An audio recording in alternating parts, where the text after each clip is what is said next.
If you waste your days surfing the web much, you've seen this photo or others like it. It's a twin otter on short final for St. Barts in the Eastern Caribbean.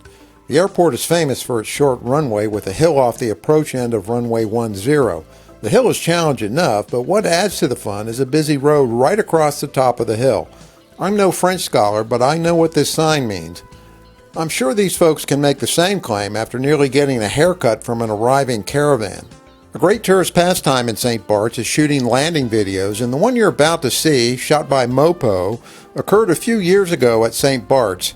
Not to make light of another pilot's misfortune, but we can learn something from this one. Few of us will ever fly into St. Barts, but except for its exceptionally short runway, it's about 2,100 feet with 1,650 feet usable, this airport is really no different from hundreds of others with hills, trees, power poles, and all sorts of stuff cluttering up the approach path. So here's the setup. An Aztec is on the approach and passes the hill. It looks a little high, but otherwise nothing seems seriously amiss until the pilot starts the round out. The airplane's way too long, and it's obvious it has enough energy to float the thing to Costa Rica. You can see where this is going. Here comes the braking, both wheels lock up, a little swerve right there at the end, maybe a tire blew, and then, oops, onto the beach it goes. Not exactly a 10-point effort.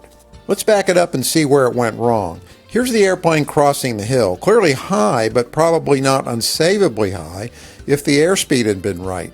It's hard to know what the airspeed was, but I'd guess 15 knots too fast. The idea is to enter the landing flare with only enough energy for the pitch up, plus a little margin. The airplane should quit flying all at once, and it'll be slow enough for firm braking without locking up the wheels. Landings like these shouldn't be greasers. You want to plant it on the deck and get it stopped. As the airplane is floating down the runway, I'm sure your inner Sullenberger is screaming for a go-round. And that sure would have been an option anywhere during this float fest. Since the pilot passed on that choice, the last-ditch desperation tactic is to force a ground loop right there at the end. But to do that, you have to steer vigorously with brakes and the nose wheel. It won't work if the brakes are locked. And there's always a chance that side loading from the forced ground loop would collapse the gear and break the airplane anyway. Maybe that's better than beaching it, maybe it isn't. Nothing is ever simple in aeronautical decision making. And by the way, if you'd like to see how the pros fly the approach, here's an islander ducking down to follow the profile of the hill to kiss the wheels just past the numbers. Nice job. And these guys in the Twin Otter are just show-offs. They hit the numbers and make the second turnoff.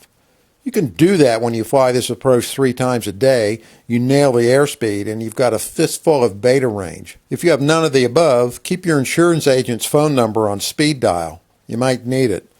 This is Bertorelli reporting for AVweb. Thanks for watching.